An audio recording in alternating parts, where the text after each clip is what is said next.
अस्सलाम वालेकुम मेरी प्यारी सी यूट्यूब फैमिली। तो कैसे हैं आप सब लोग। रोज़ रोज़ कुकिंग चैनल पर आपको बेशुमार खुशामदीद है। तो मेरी प्यारी सी यूट्यूब फैमिली, आज मैं आपके लिए अलसी की पिन्नियों की रेसिपी लेकर आई हूँ, जो कि हमारी नानी दादियाँ बनाया करती थी और ये बहुत हेल्दी तरीके से बनाई जाती हैं और बहुत हेल्दी होती हैं। तो इसके लिए हम सबसे पहले यहाँ पर लेंगे आधा किलो अलसी और 1.5 किलो गंदम। गंदम आपके पास साबुत नहीं है तो आप इसकी जगह गंदम का आटा भी ले सकते हैं। तो चलें इनको हम भून लेते हैं। तो सबसे पहले हम गंदम को भूनेंगे मीडियम टू लो फ्लेम पर। तो 5 से 6 मिनट लगेंगे इसको भूनते वक्त। और जब ये रोस्ट हो जाएगी ना, यानी कि जब ये भुन जाएगी, तो इनमें से कड़क कड़क की आवाज़ें आना शुरू हो जाएंगी और इनका जो कच्चापन है वो दूर हो जाएगा और इनका ब्राउन सा कलर हो जाएगा। तो तब तक आपने इनको रोस्ट कर लेना है मीडियम टू लो फ्लेम पर। बहुत ही आसान रेसिपी है। आप इसकी जगह गंदम का आटा भी भून सकते हैं। तो यहाँ पर आप देख सकते हैं कि गंदम जो है अच्छे तरीके से भुन चुकी है, कलर भी चेंज हो चुका है और कड़क की आवाज़ें भी आना स्टार्ट हो चुकी हैं। तो गंदम को हम एक अलग बर्तन में निकाल लेते हैं। इसी तरह हम अलसी लेंगे, जो कि हमने ली है आधा किलो। इसको भी हम लो फ्लेम पर तकरीबन 2 मिनट के लिए रोस्ट करेंगे। इसमें से भी कड़क कड़क की आवाज़ें आना स्टार्ट हो जाएंगी और ये उछलने लगेंगे। और जब ये पक जाएंगे तो इनमें से क्रंचीपन की एक आवाज़ आएगी। तो आप जब इनको खाकर देखेंगे ना, तो आपको एक क्रंचीपन सा महसूस होगा। तो बस इसको भी हम बर्तन में निकाल लेते हैं। अभी हम जहाँ पर दोनों चीज़ों को पीस लेंगे, ग्राइंडर में पीस लें चाहे तो बाज़ार से पिसवा लें। मैंने इनको बाज़ार से पिसवाया है। आप यहाँ पर देख सकते हैं गंदम भी है ये और ये है अलसी, इन दोनों को हमने पीस लिया है। तो 1 किलो हमने यहाँ पर लिया है गुड़।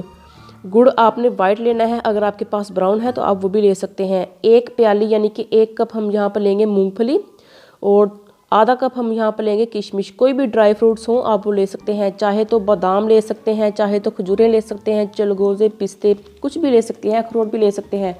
मूंगफली थोड़ी सी हम रोस्ट कर लेंगे यहाँ पर लो फ्लेम पर तकरीबन 1 से 1.5 मिनट के लिए और इसको हम बर्तन में निकाल लेते हैं। इससे जो है ना मूंगफली जो क्रंची हो जाएगी, क्रिस्पी हो जाएगी। हमारी नानी दादियाँ बनाया करती हैं और अम्मी भी बनाया करती हैं। तो ये रेसिपी बहुत ही ख़ास है, आप भी ज़रूर बनाइएगा मेरे तरीके से। तो मूंगफली को हम एक अलग बर्तन में निकाल लेते हैं और यहाँ पर हम गुड़ की चाशनी तैयार कर लेते हैं, यानी कि चाश तैयार कर लेते हैं। 2 कप पानी लेंगे और 1 किलो गुड़ लेंगे। मीडियम टू हाई फ्लेम पर गुड़ को हम अच्छे तरीके से मेल्ट कर लेंगे। गुड़ की हमने चाशनी तैयार करनी है। गुड़ को हम पहले अच्छे तरीके से पिघला लेंगे पानी में।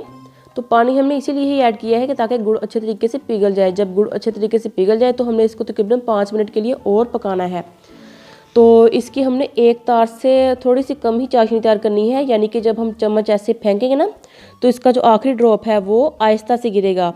तो इसी पॉइंट पर आपने यहाँ पर ऐड कर देना है 2 कप घी। बनास्पति घी यूज़ कर रही हो, अगर आपके पास देसी घी है तो आप वो ऐड कीजिएगा। आपको बहुत ही अच्छा लगेगा। एक हेल्दी तरीके से अलसी की पिनिया यानी कि अलसी के लड्डू तैयार हो जाएंगे। बस आपने घी ऐड करने के बाद इसको तकरीबन 1 मिनट के लिए मिक्स करना है, ज़्यादा मिक्स नहीं करना। फिर आपने इसमें डाल देना है गंदम का आटा, जो कि हमने पिसवाया था ना बाज़ार से, वो हम इसमें डाल देंगे। आहिस्ता आहिस्ता से ऐड करेंगे। यहाँ पर अम्मी जी आटा डाल रही थी और मैं इसको मिक्स करती जा रही थी। अब हम यहाँ पर इसमें डाल देंगे अलसी। तो पहले हम आटे को अच्छे तरीके से मिक्स करेंगे, फिर हम अलसी का आटा ऐड कर देंगे। बहुत ही आसान रेसिपी है, बस आपने इसके अलावा कुछ नहीं करना। बस स्लो फ्लेम पर इसको अच्छे तरीके से मिक्स कर लेना है। ओवर कुक नहीं करना, बस मिक्स करने के बाद तकरीबन 1 मिनट के लिए इसको पकाना है, ताकि इसकी मिक्सिंग जो है वो अच्छे तरीके से हो जाए। इतना कम भी नहीं पकाना कि इसके लड्डू जो है वो बन ही ना पाए। बस इस पॉइंट पर आपने फ्लेम को बंद कर देना है। इसको एक बड़ी सी परात में निकाल कर इसको ठंडा कर लेना है। जब ये ठंडा हो जाएगा ना, फिर मैं आपको बताती हूँ कि आपने क्या करना है। आपने कर देना है मेरे चैनल को सब्सक्राइब और साथ वाले बेल आइकॉन को भी क्लिक कर देना है।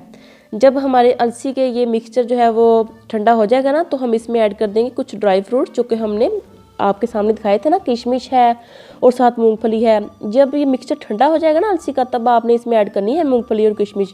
वरना अगर आप पहले मूंगफली ऐड कर देंगे ना, तो मूंगफली नरम पड़ जाएगी। तो आपने इस बात का ख्याल करना है। और जब हमारा मिक्सचर जो है वो हल्का सा नीम गर्म सा हो जाएगा ना, तो हम थोड़ा सा मिक्सचर जो है हाथ में लेंगे और उसके लड्डू से तैयार कर लेंगे। बहुत ही आसान रेसिपी है। देखा ना आपने, कुछ भी मेहनत नहीं करनी पड़ी और इतने सारे लड्डू हमारे तैयार हो जाएंगे।